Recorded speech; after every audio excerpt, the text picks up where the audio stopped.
have made the progress we have made as a country because our citizens have entrusted successive governments to work for them and the common interest. There are working families who are afraid of what lies ahead. You guys are no great advocates of freedom of speech at all. And I shudder to think of the day when you would ever be in authority. You're a disgrace. You're only in the bottom of the barrel now. To make it even worse, you say you care about first-time buyers. Housing crisis, health reform and rising to this climate challenge.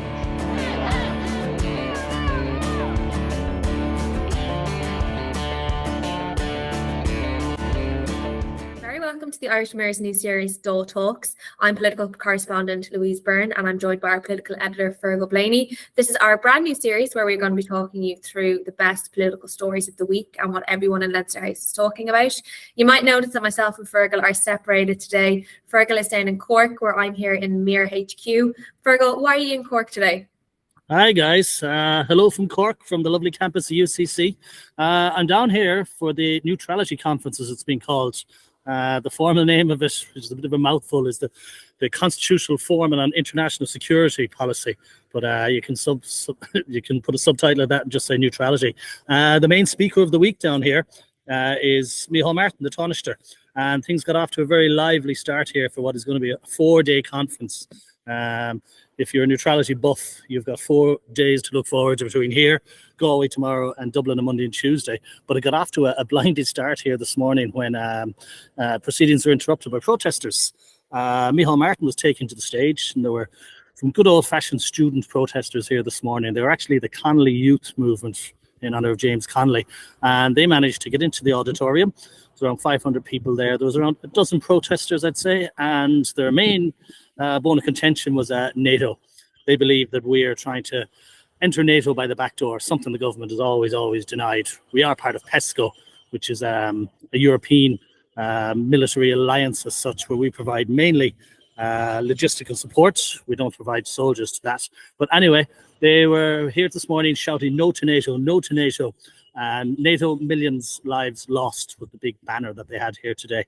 Micheal Martin had to stop. The Gardaí had to come along. There was a bit of roolly-booley and the protesters were removed. And that has been the highlight of the day so far, to be honest. Because, and what was Micheal Martin saying when these protesters were there? Was he fighting back? Was he engaging with them? Or was he kind of just letting them, did he just stop, let them have their piece? Or did he actually address them? He let them say their piece, but they were fairly loud, so eventually he had to stop. He had an address prepared, his opening statement as such, and the Gardaí intervened then, so it was out of his hands. They were removed from the auditorium altogether, and then things resumed. I suppose then he addressed it more vociferously when he talked to reporters at 11 o'clock at the coffee break. He came out to us and he told us that the protests were incoherent, they were disruptive. And then at the same time, he started waxing lyrical about his own days in UCC here a long time ago, where he was a member of the PhilSoc, which I'm imagining is the Philosophical Society, one of them debating chambers, echo chambers, I should say, that are so popular in colleges all over the country. I'm sure we remember them. And he said that when he was here, he liked to get involved in robust debate. And he said that it would be an essential part of college life to hear different views. So while he was a bit put out this morning and he stopped in his tracks as such, I suppose, at the opening of this important conference, he then came out this afternoon and kind of half condemned them and half said, lads, I know what you're about. Do you know what I mean?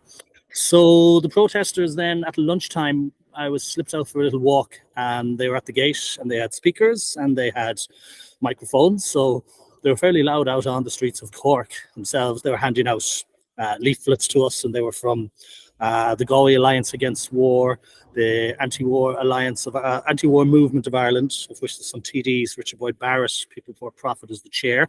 He wasn't here today. But the protesters, I think, now are gone. I was chatting there to Matt Carty, Sinn Féin TD, who's one of the guests here, and he said that, yeah, he finds with a lot of protesters that they tend to take a very long lunch, that they don't have to be here for the long haul like he and other guests have to for the day, or 4 days, as some of them unfortunately might have to hang around for.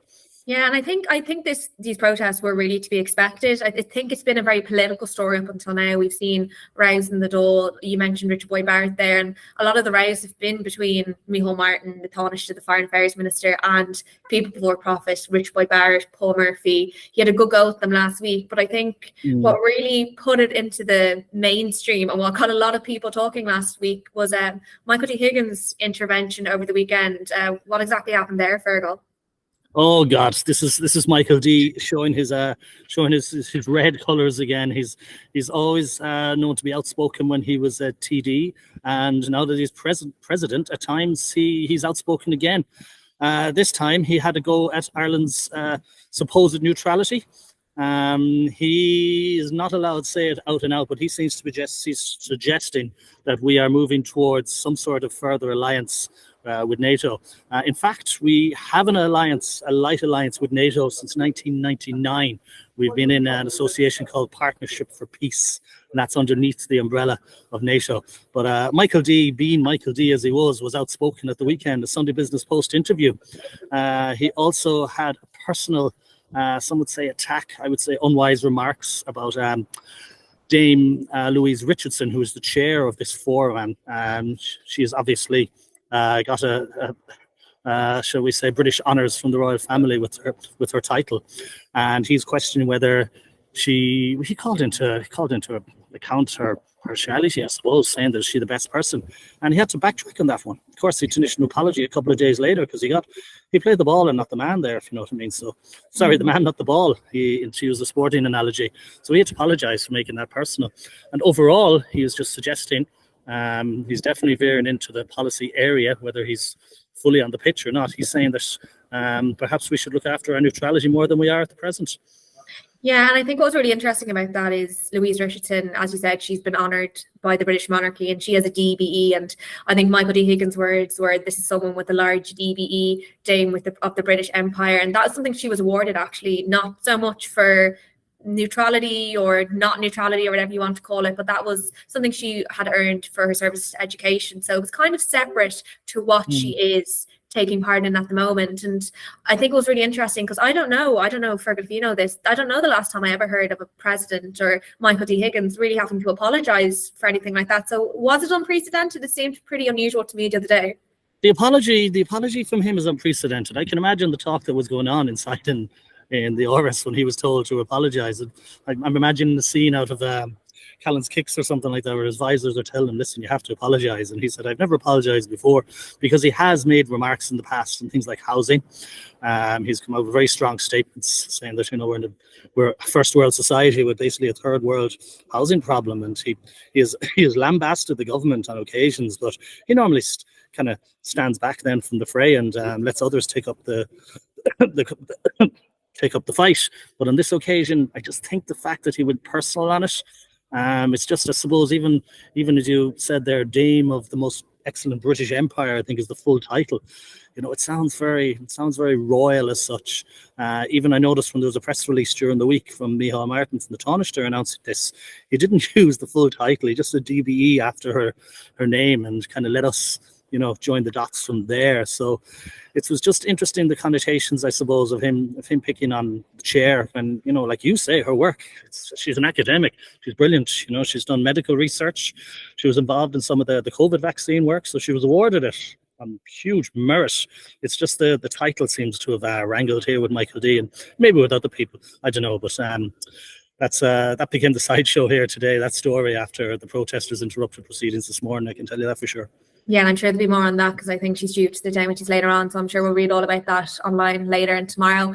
And like you said, the Taoiseach is down there and he has been away for a couple of days from Leinster House, and that is common enough because he is the Minister for Foreign Affairs. But as seems to happen anytime he is away, the Fianna Fáilers get up to no good. While the cat's away, the mice will play. I think that's the expression. But at the Parliamentary Party meeting on Wednesday night, there was quite an interesting suggestion that Fianna Fáil should put in place a new deputy leader. It was suggested by Malcolm Byrne, who's a senator, which I think surprised a lot of people. I don't think many people expected it to come from him. It was backed up by a lot of people in the party who was saying that, as Foreign Affairs Minister Micheal Martin is travelling an awful lot, and there needs to be someone there to take control of the parliamentary party meetings. In addition to that, you have the local elections next year, you have the general elections next year. I know, like you said, Micheal Martin was out talking to the media earlier, Ferghal. Did he have much to say on this? Was he shocked? Was he taken aback? Is he looking over his shoulder now?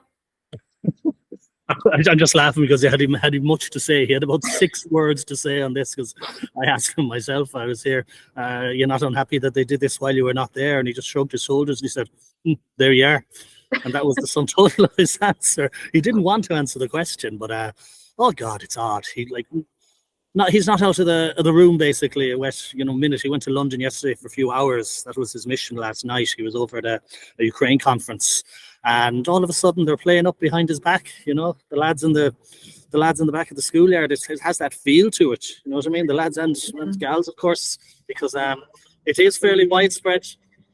Excuse the motorbike there. That's not Micheal Martin heading away yet. It is fairly widespread talk in Fianna Fáil about having the deputy leader ever since Derek Leary had the post, and of course he lost it when he got involved in Golfgate. Of course, now he's been completely rehabilitated and he's back and almost at the top table.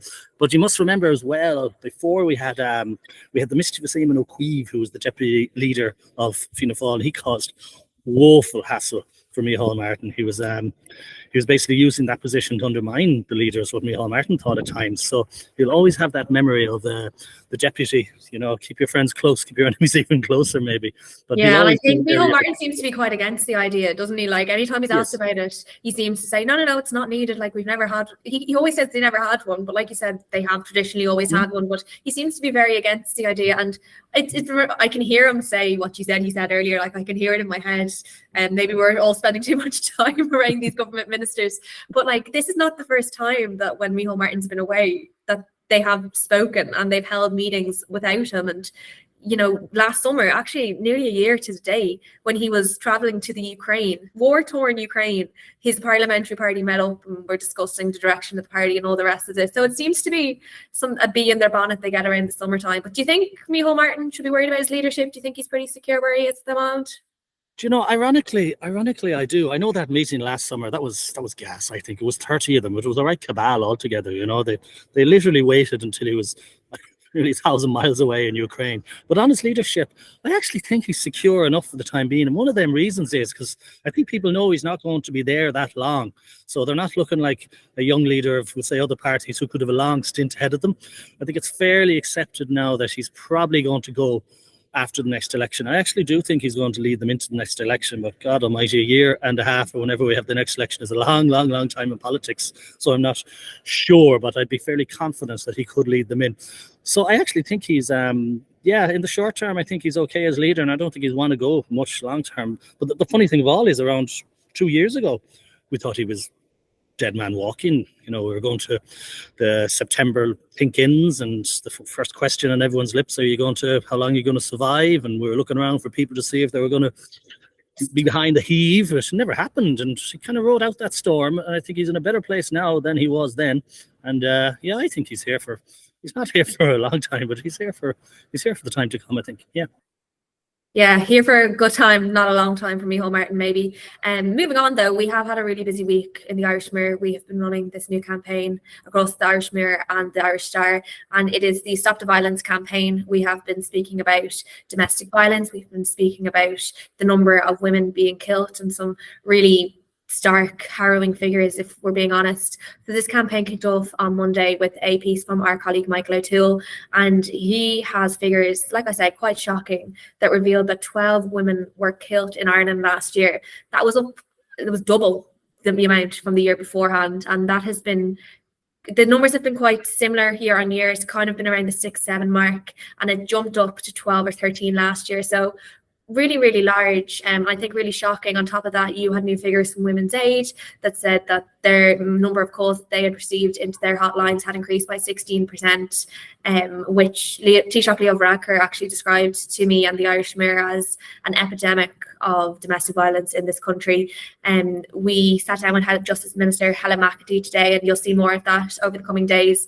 But she was saying to me that she is quite worried, not just as a Justice Minister, but I suppose also as a woman and a woman in government and just a citizen who is a woman, she's really worried about these figures and the fact that they have increased so dramatically. Now, she said in a way it's welcome that we've seen those women's aid figures going up and the amount of contacts that they are receiving going up, because it means that women are coming forward, they're not suffering in silence, they're seeking help, they're seeking to get out of that situation. But she said to me earlier, you know, she really does think that is the tip of the iceberg and that a lot more work is going to be done. Like I said, we will have more on that during the week. But Ferghal, were you surprised by those figures that Mick O'Toole had earlier this week, saying that the number of women that had been killed last year had doubled? Oh God, it was. It's shocking, Louise. My God, it's like any death in that situation is just ridiculous and terrible. But you know, the figures don't lie here. It's getting worse.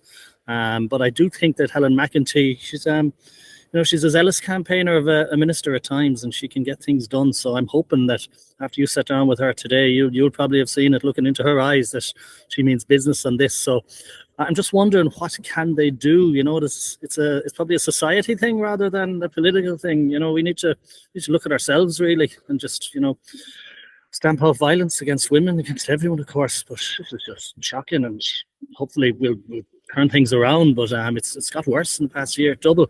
God, yeah. That's crazy and that's scary, Louise. And I suppose that's kind of part of the conversation that I had with Minister McEntee earlier, and she was saying there's a lot of new legislation in place. They've put in legislation around stalking, around manual strangulation. They are increasing minimum and maximum sentences and doing all this. But she said this at the launch of the domestic violence strategy launch. It was last July actually at this point.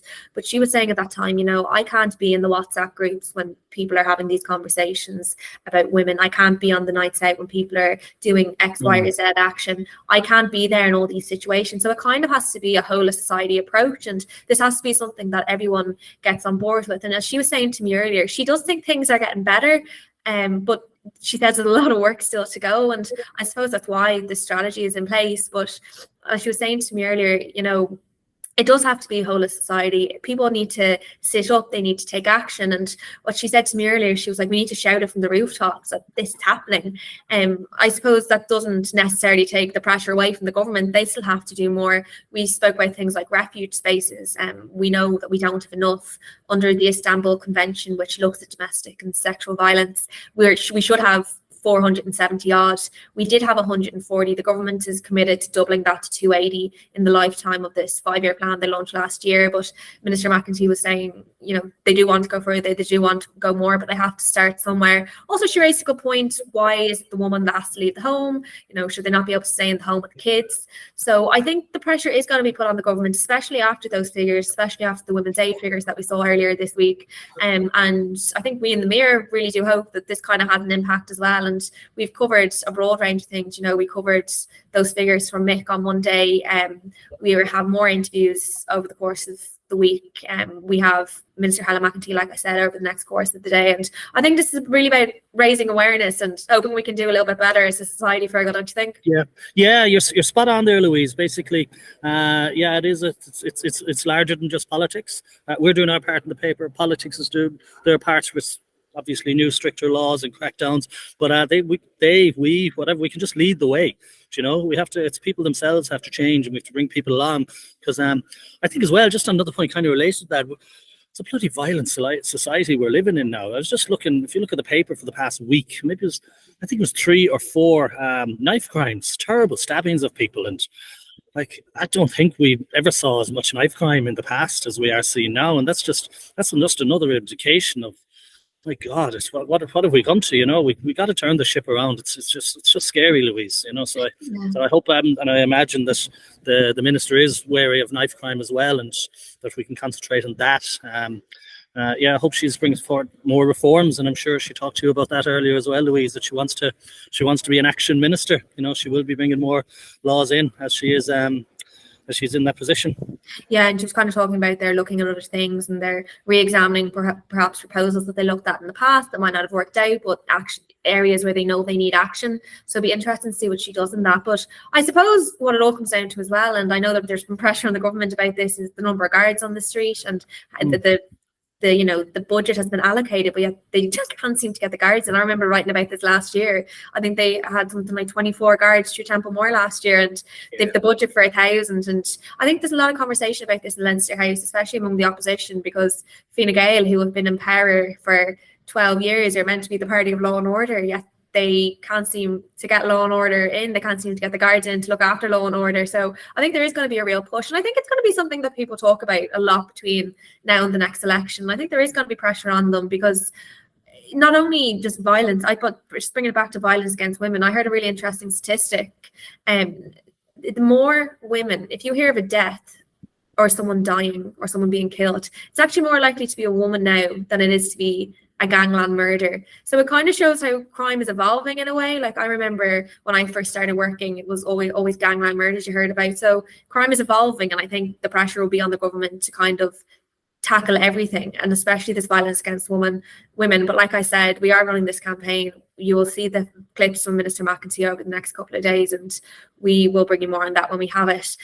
But it's not all heavy. We have to move on to the lighter side of Leinster House sometimes. It can be easy to get a bit cynical when you're in there sometimes, Ferghal, can't it? Yeah, of course it can. And this is going to be my favorite part of the podcast, really. No, sorry about our series. The podcast, you wouldn't have to look at my head, I suppose.